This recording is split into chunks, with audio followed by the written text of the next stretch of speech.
Hello students, today we are going to learn about the concept of bypass factor and how truly an air conditioner cools. That we'll know at the end of this lecture. So be with me in this lecture. Okay.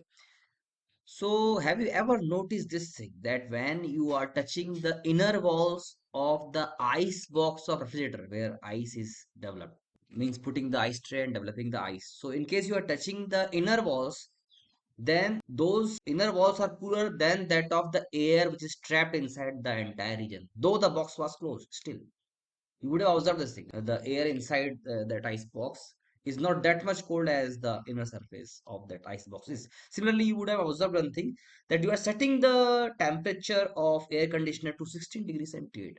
However, the air which is coming out from its exit is not exactly that much as it has been set. Why? The reason is it is due to the fact of somewhere this bypass factor is working. This is the reason that these things are happening. So let's learn.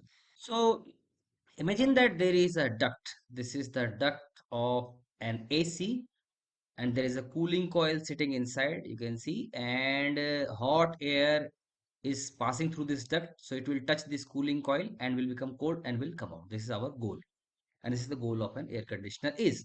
Okay, now what will happen? I have shown the warm air or hot air by this red dot, red mass particles of air. So when they will pass through this duct, then the molecules which will get the chance to touch the outer peripheral surface of this cold tube, they will cool down, and the molecules, the mass particles which were not able to touch the outer surface, they will pass as it is, they will not cool down. Okay, so entire air mass which is passing through this duct will not cool down to the temperature of the outer surface of this coil. Reason being, it is a matter of probability. Okay, the molecules which are able to touch the outer surface, though the design is of such kind that most of the mass of air will touch the outer peripheral surface of this cold tube.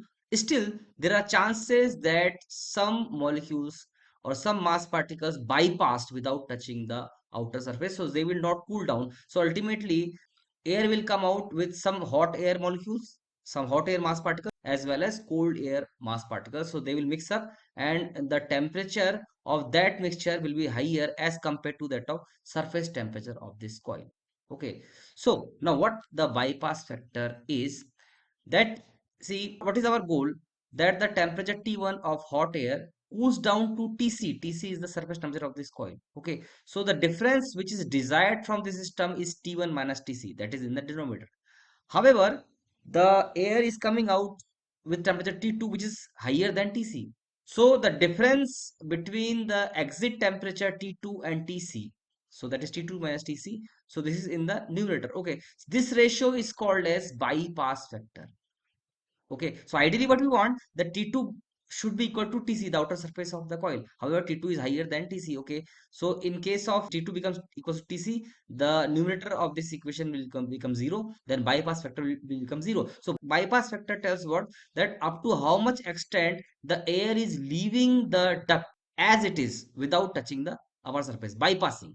So this is what the concept of bypass factor is, and this is applicable for heating coil also. The same formula can be used for that also, and again it will tell that how much air is bypassed without touching the outer peripheral surface of the heating coil. Okay, so by this small lecture you would have understood that what is bypass factor. Thank you.